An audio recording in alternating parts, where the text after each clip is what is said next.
거룩하신 하나님의 이름으로 여러분들을 환영하고 축복합니다. 오늘은 여러분들과 함께 비대면으로 같이 예배를 드리게 되었습니다.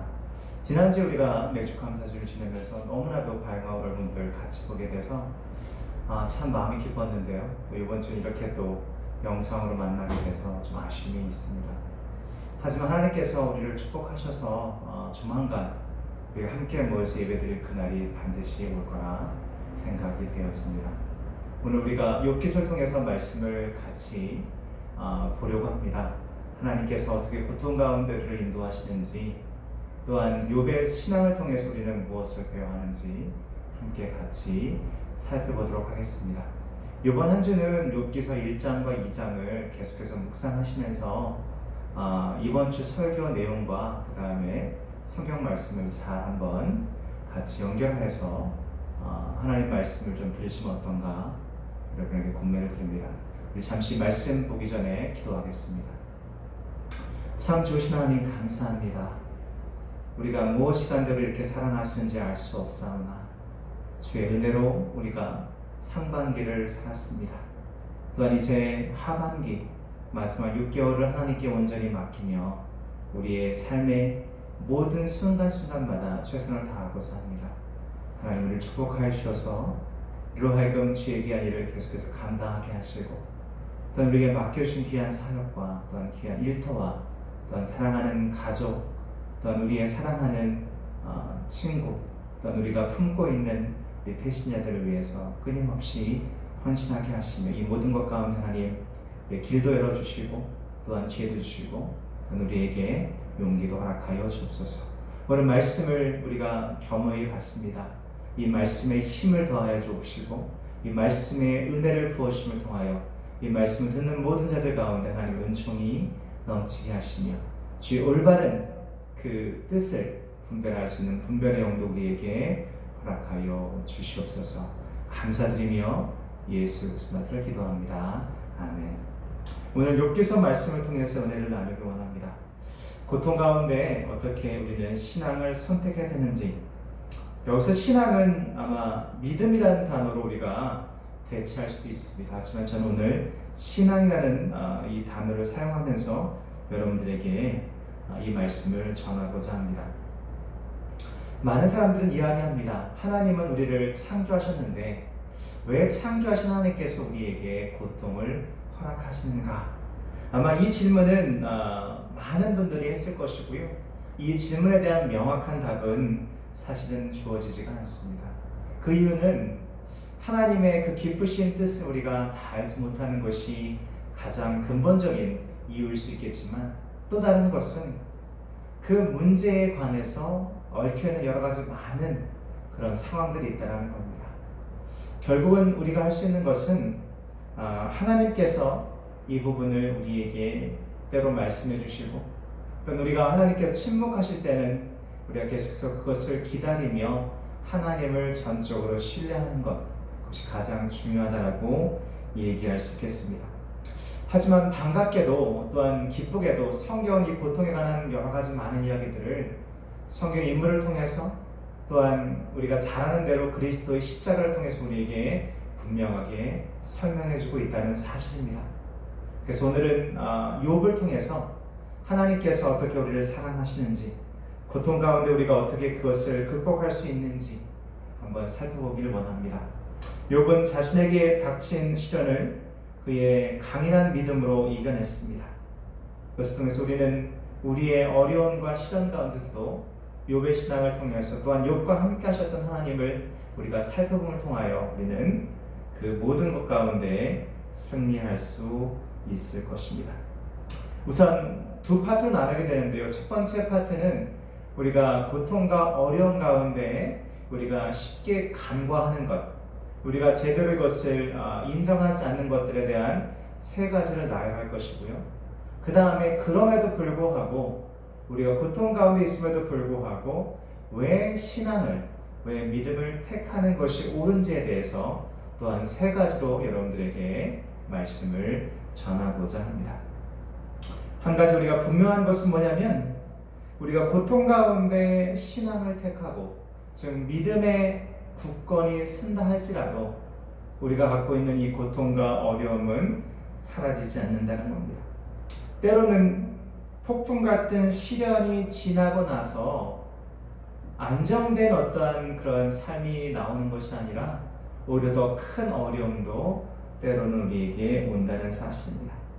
오늘 말씀을 통해 다시 한번 우리는 인생의 고통 가운데서 왜 신앙을 택해야 되며 왜 하나님을 전적으로 신뢰하는지에 대해서, 왜 그렇게 해야 되는지에 대해서 한번 같이 배우도록 하겠습니다. 첫 번째입니다. 고통 가운데 신앙을 택하더라도 아픔은 사라지지 않는다.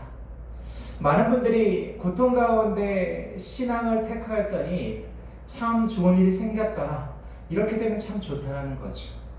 하지만 실제로는 우리에게 있어서 그러한 일들이 일어나기도 하지만 많은 경우에는 그러한 것에 반대가 일어나는 것이 더 많다는 겁니다. 욥은 자신의 자녀들이 사망했다는 소식을 들은 후에 1장 20절 말씀에 그렇게 나와 있죠. 얼마나 고통이 심했는지 자신의 옷을 찢어버리고 또한 머리를 밀어버리고 땅에 주저앉아 울었다라고 성경은 전하고 있습니다. 또한 사탄이 그의 몸을 쳐서 그의 온몸에 종기가 나서 머리부터 발끝까지, 그렇죠? 그래서 그는 깨진 질그릇 조각으로 그의 온몸을 팍팍 긁었다라고 성경은 얘기해주고 있습니다. 하지만 1장 21절 말씀 보게 되면 여러분들이 너무나 잘 아시는 그의 고백이 나옵니다. 그는 이렇게 얘기합니다. 주신 이도 여호와시요 거두신 이도 여호와시니 여호와 이름이 찬송을 받으실지라. 또한 2장 10절 말씀 보게 되면 이 모든 일에 욥이 입술로 범죄하지 아니하니라 라고 증거하고 있습니다. 어떻게 이 사람은 도저히 감당할 수 없는 어려운 현실 앞에서, 시련 앞에서 그는 그 모든 어려움을 극복할 수 있었을까요?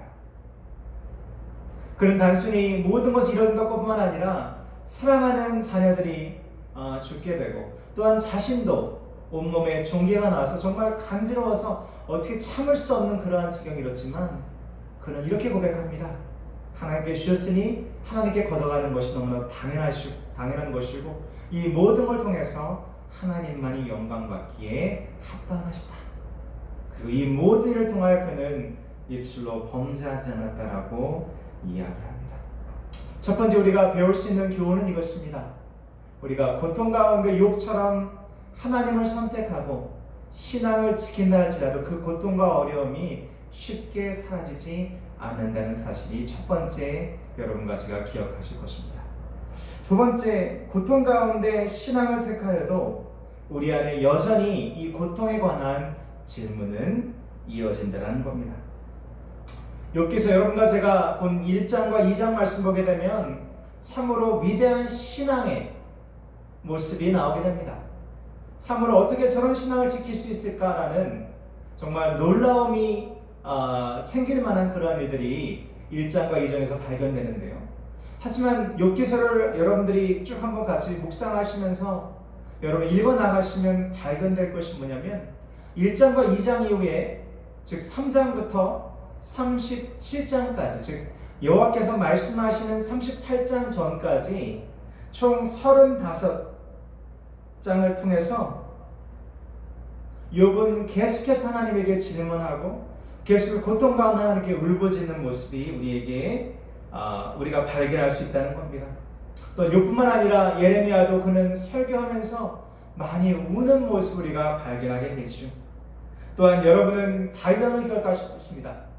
다윗 왕은 그 사울 왕이 그를 죽이고자 많은 사람 보내기도 하고 군대를 보내기도 하고 정말 절지정miel 여러 가지 많은 어려운 죽음의 고비를 넘기면서 다윗 또한 하나님께 질문하는 모습 우리가 시편에서 발견하게 됩니다. 시편 13편 보게 되면 다윗이 이렇게 얘기합니다. 여호와여 어느 때까지니까 나를 영원히 잊으셨나이까 주의 얼굴을 숨기시겠나이까.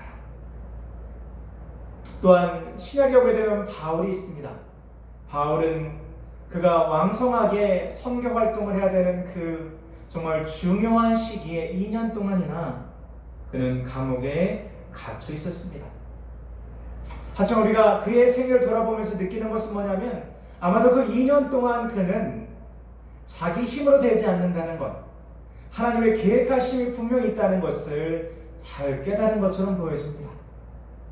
여러분 잘 아시는 말씀 로마서 8장 26절과 27절 말씀 보게 되면 이렇게 되어 있습니다. 이와 같이 성령도 우리의 연약함을 도우시나니 우리는 마땅히 기도할 바를 알지 못하나 오직 성령이 말할 수 없는 탄식으로 우리를 위하여 간구하시느니라. 즉 그 2년 동안 사도 바울은 간절함을 배웠던 것 같습니다. 또한 간절히 기도해야 되는 것이고 성령 하나님과 함께 동역하는 것이 어떠한 것인지를 그는 배웠을 것 같습니다. 그의 지식이나 그의 열정이나 그 가지고 여러 가지 많은 것들보다 먼저 하나님의 뜻이 무엇인지를 분별하는 것이 처음이었다는 것을 아마 그는 깨달을 것이다 생각이 들었습니다. 예수님께서 이러한 여러 가지 많은 고통 가운데 이 잔을 옮겨달라고 말씀하신 내용이 나오게 됩니다. 두 번째 우리가 고통 가운데 믿음을 택하면서 한 가지 반드시 알아야 될 두 번째는 뭐냐면 우리가 고통 가운데 있을 때 계속해서 우리는 하나님께 질문을 할 수밖에 없다는 겁니다. 다시 얘기하면 욥도 마찬가지고 우리 많은 신앙인들도 마찬가지고 그들이 처음부터 모든 것을 다 꿰뚫고 알아서 이 고통 가운데 하나님을 신뢰하는 마음이 너무나도 특별했던 것이 아니라 그들은 계속해서 하나님과 씨름하며 이 고통의 문제와 씨름하면서 하나님을 점점점 알아갔다는 사실입니다. 세 번째로 이어집니다. 세 번째, 고통 속에서 신앙을 택하여도 시련은 논리적으로 설명되지 않습니다. 어떤 의미냐면요, 내가 신앙을 택하여서 여러 가지 많은 고통과 어려움을 극복하고자 하더라도 이 모든 상황이 우리에게 이해되지 않는다는 것. 고통은 결코 논리적으로 이성적으로 설명되지 않을 때가 많습니다. 욥기서 첫 장을 보게 되면 맨 처음에 욥에 대한 설명이 나옵니다. 그의 설명은 이러합니다. 그 사람은 온전하고 정직하여 하나님을 경외하며 악에서 떠난 자다라고 되어 있습니다. 하지만 그에게 시련이 왔을 때, 시련이 닥쳐왔을 때 그 시련은 여러 가지 많은 어려움들은 모든 것을 완전히 뒤틀리게 하였고 한꺼번에 몰려오는 것 같습니다. 슬픔, 시련, 불행, 질병, 위기, 비극 등 모든 것들이 한꺼번에 나이와 성별과 또한 지위와 상관없이 휘몰아치는 것을 여러분들과 저는 경험하기도 하고 또한 간접 경험하기도 합니다. 이러한 시련 속에 신앙을 택하는 것은 우리에게 하나의 선택이 될 수 있습니다. 하지만 그런 경우에 문제는 뭐냐면 나는 그 본질을 자세히는 몰라도 알 수 있고 하나님을 신뢰한다 하지만 우리 주변 사람들은 그렇지 않을 때가 참 많다는 거죠. 욥의 경우에도 그러하였습니다. 우리 2장 9절 말씀 보게 되면 그의 아내가 저주하며 이렇게 말합니다. 당신이 그래도 자기의 온전함을 굳게 지키느냐? 반문인 거죠. 하나님을 욕하고 죽으라라고 성경에 적혀 있습니다. 많은 경우에 우리가 시련 가운데 신앙을 택할 때 믿지 않는 자들 또한 불신자들 또한 우리의 주변인들은 우리의 이러한 행동을 이해하지 못하고 우리에게 도움이 되기보다는 우리를 정죄하고 또한 우리에게 반발하고 우리를 꾸짖는 경우를 많이 발견하게 됩니다. 십자가만 보더라도 십자가는 큰 실패였다라고 보여졌지만 사실은 큰 승리였습니다. 우리가 잘 아는 말씀 고린도전서 1장 18절 말씀 보게 되면 십자가의 도가 멸망하는 자들에게는 미련한 것이요 구원을 받는 우리에게는 하나님의 능력이라고 얘기해 주고 있습니다. 자, 저는 세 가지를 말씀드렸습니다. 고통에 있을 때 우리가 신앙을 택하였을 때 우리가 반드시 알아야 될 세 가지를 우리는 배웠습니다. 즉 우리가 신앙을 택하여도 우리의 시련은 바로 사라지지 않는다는 것이고 여전히 남아할 수 있다는 것이고 또한 우리가 신앙을 택하여도 우리는 지속적으로 하나님과 씨름할 수밖에 없는, 질문을 던질 수밖에 없다는 사실.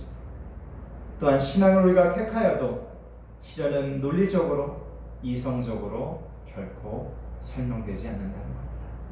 이러한 불합리해 보이고 어찌 보게 되면 이것은 매우 우리에게 어떠한 이것을 택할 만한, 신앙을 선택할 만한 어떠한 근거나 또한 동기부여도 되지 않지만, 그럼에도 불구하고 왜 우리는 고통 가운데 신앙을 선택해야 될 것인가? 세 가지로 간단하게 설명드리고자 합니다. 첫 번째, 고통 속에서 신앙을 택하는 경우에 여러분에게 주는 유익은 무엇이냐면, 내가 그렇게 함으로 인해서 우리가 느끼는 것이 있습니다. 하나님이 모든 것을 주관하십니다. 아멘. 우리 한번 따라하겠습니다. 하나님이 모든 것을 주관하신다. 아멘. 좋은 날만 우리에게 있는 것이 아니고요, 햇빛 짱짱 내리쬐는 날만 있는 것이 아니라 장마지는 날도 있고 비바람 몰아치는 날도 있다는 거죠. 우리가 신앙을 택할 때 우리에게 그런 어려움을 주신 하나님을 먼저 신뢰하는 것이 필요합니다. 그 이유는 그분의 계획하심을 우리가 온전히 다 알지 못하기 때문이었습니다. 무한한 지혜를 가진 그분께서 하신 일을 유한한 우리가 도저히 알 수 없을 때가 참 많다는 거죠. 한 가지 오늘 말씀을 통해서 위로받을 수 있는 것은 뭐냐면, 1장 말씀을 보시게 되면 사탄이 하나님께 나와서 욥을 치는 것에 관한 허락을 받는 장면이 나옵니다. 다시 얘기하면 우리 가운데 우리의 신앙을 위해서, 아니면 하나님의 어떠한 더 큰 목적을 이루시기 위해서 왜 시험을 주시는지는 알지 못하지만, 그런 어려운 상황에서도 하나님이 모든 것을 내버려 두시거나 우리를 고아처럼 두시는 분이 아니라 우리의 모든 것을 아시고 지키시고 보호하시는, 우리의 가장 놀라운 또한 축복을 우리에게 주시는 그런 하나님, 피할 것을 우리에게 만드시는 산성이 되신 하나님이 우리를 늘 지키시고 보호하신다는 사실을 우리가 깨달아야 한다는 것입니다. 비록 고통이 이해되지 않을 때가 많지만, 고통 가운데 우리가 신앙을 지게 되면 우리는 여전히 하나님의 손안에 있음을 우리는 알 수 있다는 겁니다. 여러분에게 있어서, 또한 저에게 있어서, 신앙인에게 있어서 삶과 죽음은 이렇게 표현할 수 있을 것 같습니다. 하나님의 한 손에서 우리의 삶이 계속해서 살아가고 있고, 우리가 하나님께서 부르시는 그날에는 하나님의 다른 손으로 옮겨져 가는 것, 이것이 바로 삶과 죽음입니다. 즉, 그분의 손을 우리는 한 번도 떠난 적이 없고 떠날 수도 없다는 겁니다. 여러분의 일거수일투족을 다 하시는 하나님, 왜 우리를 시련 가운데 내모셨는지, 왜 인생의 광야에 우리를 내버려 두셨는지 알 수는 없으나, 그 하나님께서 여러분을 지키시고 보호하시고 인도하신다는 사실을 믿으시기를 주의 이름으로 축원드립니다. 두 번째, 고통 속에서 신앙을 택하는 것은 참된 믿음을 하나님께 선물로 드리는 것입니다. 인생의 맑은 날에도 우리의 신앙과 또한 비 오는 날에도 우리의 신앙은 같아야 할 줄로 믿습니다. 어떠한 상황이나 환경에서도 하나님은 우리의 최상, 최고의 것을 받으시기에 합당하신 분이기 때문에 우리는 늘 아름다운 찬양을 그분에게 올려드려야 할 것입니다. 하지만 여러분 아시는 것처럼 이것은 결코 쉬운 일은 아니죠. 어렵습니다. 힘들고 지치는 날에는 때로 우리도 하나님을 원망할 때도 있습니다. 하지만 욥은 입술로 하나님을 원망하지 않았다는 그 얘기는, 범죄하지 않았다는 그 말은 뭐냐면 그의 마음도 마찬가지로 하나님을 늘 찬양했다는 겁니다. 여러분의 어려운 때, 여러분의 시련이 너무나도 깊어서, 정말 삶의 무게가 너무나도 무거워서 한 발짝도 떼기 어려울 그때, 그 자리에 하나님을 위한 예배를 드려보십시오. 가장 여러분의 마음속에서 우러나는 찬양을 드려보십시오. 가장 아름다운 선물을 여러분들은 하나님께 드리는 것이고, 그 선물을 받으신 하나님은 여러분들을 영원까지 지키시는 분으로 여러분들과 함께 하시며 여러분 문제를 해결하실 줄로 믿습니다. 사랑하는 성도 여러분,